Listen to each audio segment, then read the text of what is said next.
Kamu kenapa? Santai, santai. Aku bingung deh, gimana cara buat makalah yang benar. Makalah aku tuh berkali-kali direvisi. Assalamualaikum warahmatullahi wabarakatuh. Selamat pagi, siang, sore, malam, siapapun yang menonton ini di dalam waktu apapun. Kami dari kelompok 6 di sini, kami akan mempresentasikan terkait makalah, bagaimana cara pembuatannya, sistematikanya, syarat, ciri-ciri makalah, jenis makalah, serta yang paling awal yaitu pengertian dari makalah.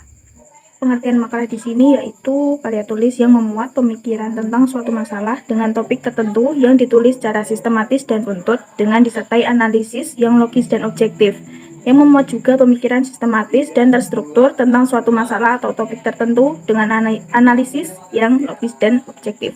Makalah dibagi menjadi 3 jenis, yaitu yang pertama ada makalah deduktif. Makalah deduktif merupakan makalah yang didasarkan dari kajian teori. Yang kedua ada makalah induktif. Makalah induktif merupakan makalah yang didasarkan dari data empiris atau data pengamatan. Yang ketiga ada makalah campuran, merupakan makalah yang didasarkan dari kajian teori dan data empiris. Ciri-ciri makalah ada 4. Yang pertama, logis dan jelas, yaitu penalaran yang masuk akal, dapat dipertanggungjawabkan, dan mudah dipahami. Yang kedua, objektif, yaitu berlandaskan fakta, tidak dimanipulasi, dan menunjukkan kejujuran ilmiah penulis. Yang ketiga, sistematis, yaitu memiliki struktur yang terorganisir, menggunakan referensi yang akurat dan relevan. Yang keempat, kebenarannya dapat diuji. Baik, adapun syarat-syarat penulisan karya tulis ilmiah yang pertama adalah ilmiah itu sendiri, di mana di dalamnya mencakup mengenai karakteristik. Salah satunya adalah objektivitas. Karya tulis ilmiah harus ditulis berdasarkan data, fakta, dan bukti yang bisa diverifikasi. Juga tidak berdasarkan asumsi atau opini pribadi.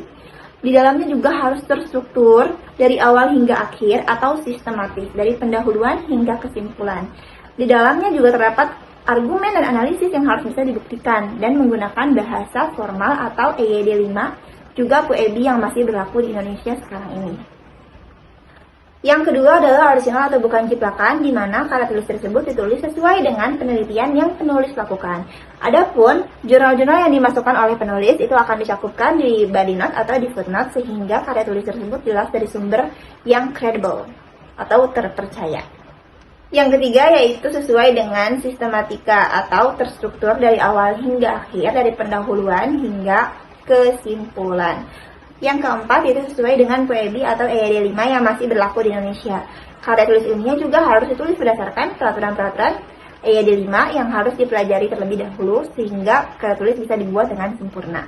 Selanjutnya yaitu menggunakan kalimat efektif, di mana kalimat efektif ini termasuk salah satunya tidak mengulangi kalimat yang sama berulang-ulang atau tidak menggunakan kalimat yang bertele-tele sehingga lebih mudah dipahami oleh pembaca.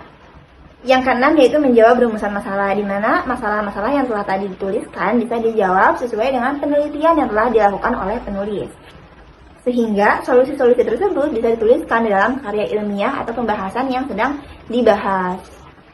Yang ketujuh yaitu adanya referensi ilmiah, di mana referensi-referensi ini digunakan untuk mendukung penelitian yang sedang atau yang telah dilakukan oleh peneliti dan akan dituliskan di karya tulis tersebut.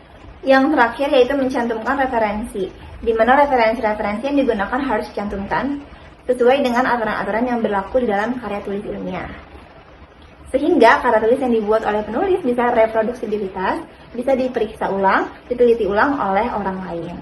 Sistematika makalah atau susunan cara penulisan makalah. Dari yang pertama ada halaman judul. Nah, halaman judul ini adalah halaman pertama yang berisi informasi penting tentang makalah seperti judul dan nama penulis. Yang kedua, kata pengantar. Nah, kata pengantar ini bagian awal yang berisi penjelasan tentang isi makalah, ucapan terima kasih, dan harapan penulis. Yang ketiga ada daftar isi. Bagian ini yang memberi poin-poin mengenai isi dari makalah. Pada bagian ini juga harus ditulis secara jelas. Dan yang keempat ada daftar tabel, yang kelima ada daftar gambar, dan yang keenam ada daftar lampiran. Yang ketujuh ada bab 1 pendahuluan. Nah, bab 1 pendahuluan ini memiliki beberapa sub. Yang pertama ada latar belakang masalah, yang kedua rumusan masalah, Yang ketiga, tujuan penulisan makalah. Dan yang keempat, manfaat penulisan makalah. Dan yang kedelapan ada bab 2 tentang pembahasan. Yang kesembilan ada bab 3 penutup. Bab 3 penutup ini juga memiliki beberapa sub, yaitu simpulan dan saran. Dan yang ke-10 ada daftar pustaka. Nah, daftar pustaka ini biasanya ditulis di akhir makalah dan yang berisi sumber-sumber informasi yang digunakan sebagai acuan dalam pembuatan makalah. Yang terakhir ada lampiran. Nah, dari bab 1 pendahuluan, bab 2 pembahasan, bab 3 penutup, dan daftar pustaka serta lampiran ini menggunakan angka Romawi Arab. Nah, jadi sudah paham ya yang saya jelaskan tadi tentang sistematika makalah atau susunan cara penulisan makalah. Video presentasi dari kelompok 6 sudah selesai. Kami harap semoga presentasi kami dapat dimengerti dengan mudah dan semoga membantu ke depannya. Bila ada salah kata, mohon dimaafkan. Wassalamualaikum warahmatullahi wabarakatuh.